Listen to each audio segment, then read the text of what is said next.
All right, so the midpoint is exactly what it sounds like. It's the point that's in the middle. So a midpoint has to do with a segment. If you find the middle, you mark it that this side equals that side. AC equals CB. So that means that C is in the middle of the segment, so it's called the midpoint. Bisect means to cut in half. Cut it into two equal pieces. A segment bisector is just when you have a segment and you cut it in half. So if you have any segment and you cut it, it really doesn't matter where you put your line, as long as it goes through the middle, it would be called a segment bisector, if that piece equals that. Okay, compass is for making circles. This is the compass I use. They don't call it a ruler, they call it a straight edge. Because like I said, in geometry, they don't measure in units. They actually measure using compasses. They just open it up to how long it is. So in your book, it'll say using a straight edge. So just realize that means using a ruler to make a straight line. Constructions, we will try and do those on Fridays, like I said. We won't worry about that now. Okay. Midpoint formula. You did this, hey, you guys, shh. You did this in algebra, you did it in 8th grade. It has to do with finding, if you've got a graph, and you got 2 points. This is the coordinate 1, 2, 3, 4, 4, 4. Say that's point A. And I connect it down here to B. This is the point left 1 and down 3. The midpoint is going to be somewhere right in here, right? Yeah. So you could estimate it if you had the graph. But you don't always want to draw a graph to find the midpoint. You can use the midpoint formula. The midpoint formula is add the x's together and divide by 2, which is just the average of the x's.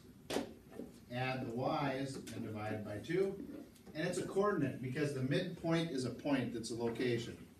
So when you find a midpoint, make sure you put the parentheses around it, otherwise you get a point off. Alright. So this midpoint, the x is the 4, the y is -1. So 4 plus -1 is 3. 3 divided by 2 is 1.5 or 1.5. Yep, you find the average, x plus x. It's different than distance, where you go x minus x squared plus y minus y. Would you just use the y, you said? It's x plus x. The first one, this is the x, and this is the y, and this is the x, and that's the y. So the x is 4, and the x is -1. 4 plus -1 is 3, divided by 2 is 1.5. And then y plus y, 4 plus -3 is 1, divided by 2 is 0.5 or a half. So that means the coordinate 1.5 over and 1.5 up is the midpoint. So again, you got to write that as a coordinate. 1.5 over and 0.5 up. It's a location. A lot of times people get midpoint and distance mixed up.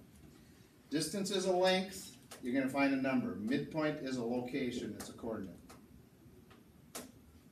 Now again, in your book or any formula sheet, they will write it this way.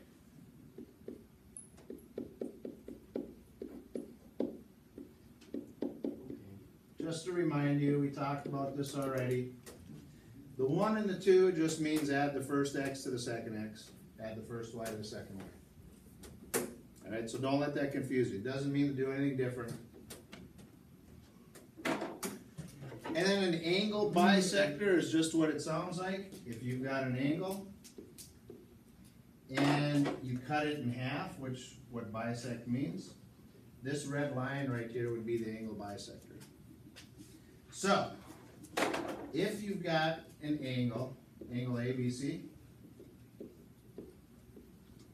and they tell you that ray BD is an angle bisector. To save time, anytime you write the word angle, you can just put the angle sign. Does it matter which way you put it? Yeah. Put it that way, same thing as angle? No, put it this way. So if you saw this picture, if we didn't know this, we wouldn't be able to figure out. If this is 20 degrees right here, we wouldn't know what that is. We could guess, but we wouldn't know for sure. But if they tell us that ray BD is an angle bisector, if this is 20, what would this one have to be? 20, because bisect cuts it into two equal pieces. Right. So, here we got, just like I did up there, they've got a line segment. To find the midpoint, you could guess, or you could just take the x, which is 5, plus the other x, which is -3, and divide by 2. 5 plus -3 is 2. 2 divided by 2 is 1. So that's the x coordinate. And then you got to do the y's. The y here is 5 plus the other y, -4, and divide by 2. 5 plus -4 is 1, divided by 2 is a half, 0.5. So the midpoint is 1 over and a half up, right there.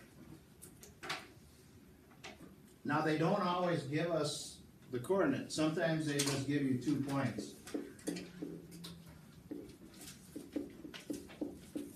Okay? They'll give you 2 points and they'll say find the midpoint between these 2 points. So it's x plus x divided by 2 and y plus y divided by 2.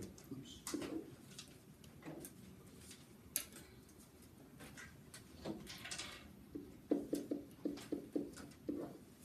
Seven plus -4 is 3. 3 divided by 2 is 1.5. 1 plus 5 is 6. Divided by 2 is 3. So the midpoint is the coordinate 1.5 over 3 up.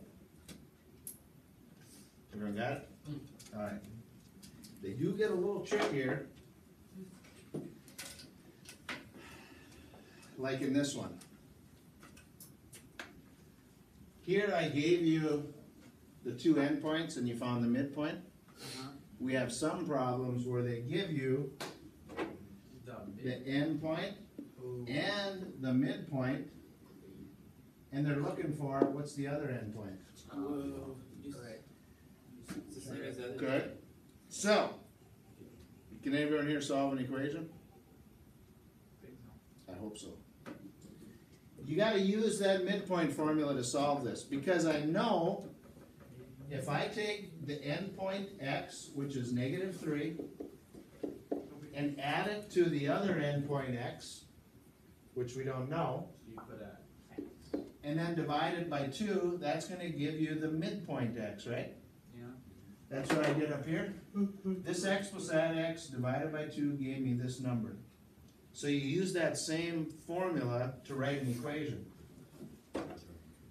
The endpoint x plus the other endpoint x, which I don't know, divided by 2 is going to give me the midpoint x, which in this case is 1.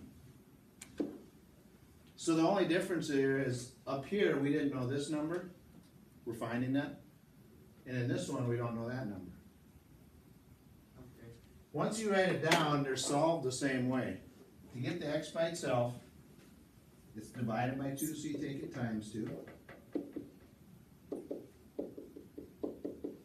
And then, maybe you don't know, so Add 3. add 3. X equals 5. So that means this point is 5 over. Then you got to do the same thing to find the y.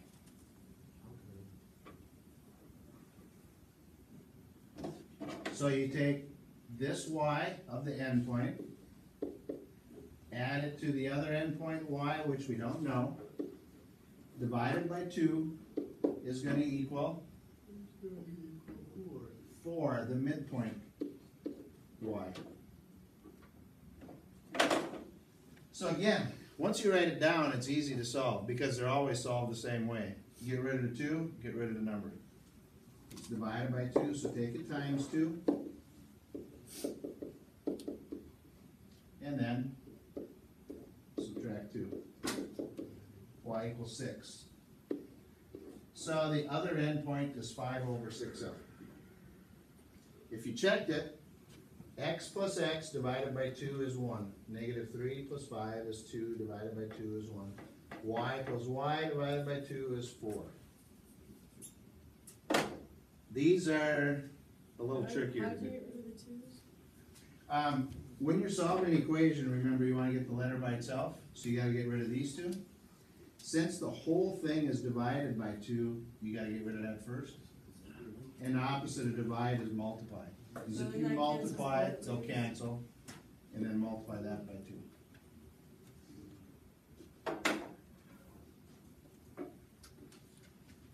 So, you're either going to have the easy ones or the hard ones. The easy ones are when they give you the 2 endpoints, and you got to find the middle. So it's x plus x divided by 2. That would be 4 divided by 2 is 2. And then y plus y divided by 2. 7 plus negative 1 is 6, divided by 2 is 3. So the midpoint is 2 over 3 up. 1, 2, up 3 right there. This one, they give you the endpoint and the midpoint, and they're looking for the other one.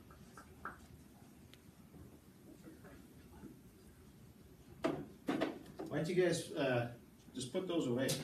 You don't need them out right now. So, you do the same thing. Same thing we did there, except we're not finding this point, we're finding this point. So it's the x plus the other endpoint x, just like we did here, but we don't know it, divided by 2 equals, we know it's going to end up equaling 5.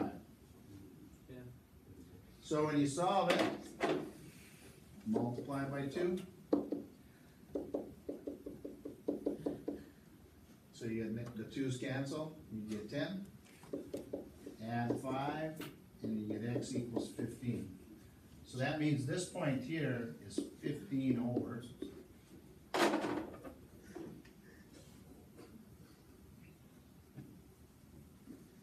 Then to find the y's, you take the y plus the other endpoint y, which you don't know, divided by 2, but we know it's going to equal 3. And then you solve it. Take times 2 to get rid of the 2. Then divide or subtract 12 to get rid of the 12. So 15 over 6 down would be the other endpoint. And again, you can always check. Negative 5 plus 15 is 10, divided by 2 is 5. 12 plus negative 6 is 6, divided by 2 is 3. So you know the midpoint works.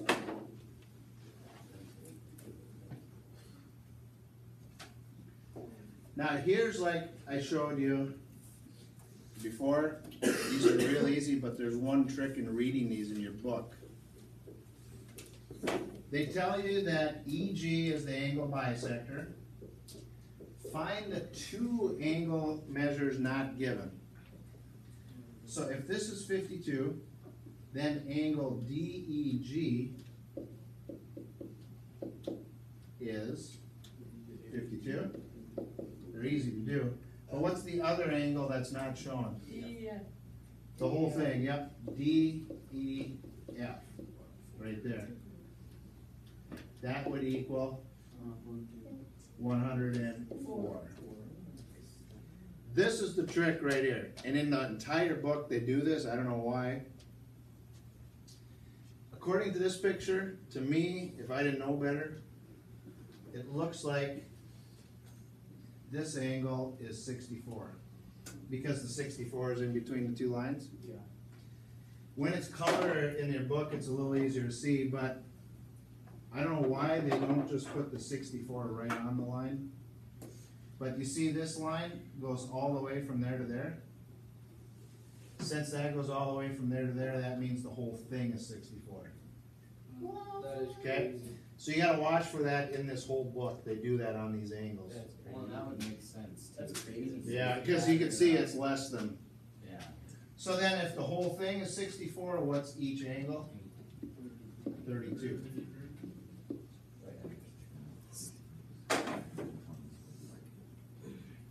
So here we get to some algebra.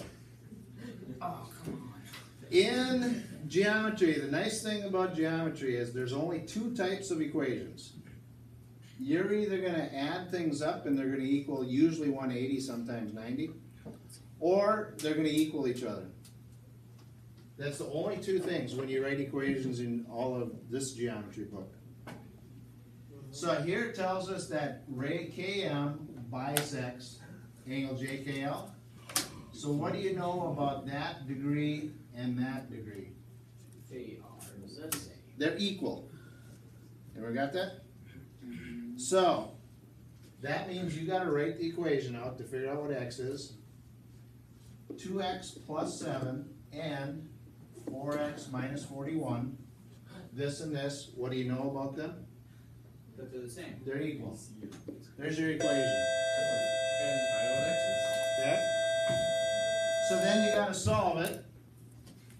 Get the x's together on one side. Doesn't matter which way you move, but this would change to negative 2x. Get the non-x's over here. It's a minus 41, so add 41. And then divide by 2. 24 equals x. Now, this is another trick in the book. And they do it different in each section. Why they gotta do that? Sometimes they just tell you to solve for x, so you gotta make sure you know what they're asking for. If they say solve for x, you're done. But here it says find the measures of JKM and MKL. So JKM is 2x plus 7, x is 24. So 2 times 24 is 48, plus 7 is 55. And this would be the same then. Okay? So we gotta watch out for those. Alright? Okay. We'll go through a few more of these tomorrow and then we'll do the assignment on this tomorrow. Thank you.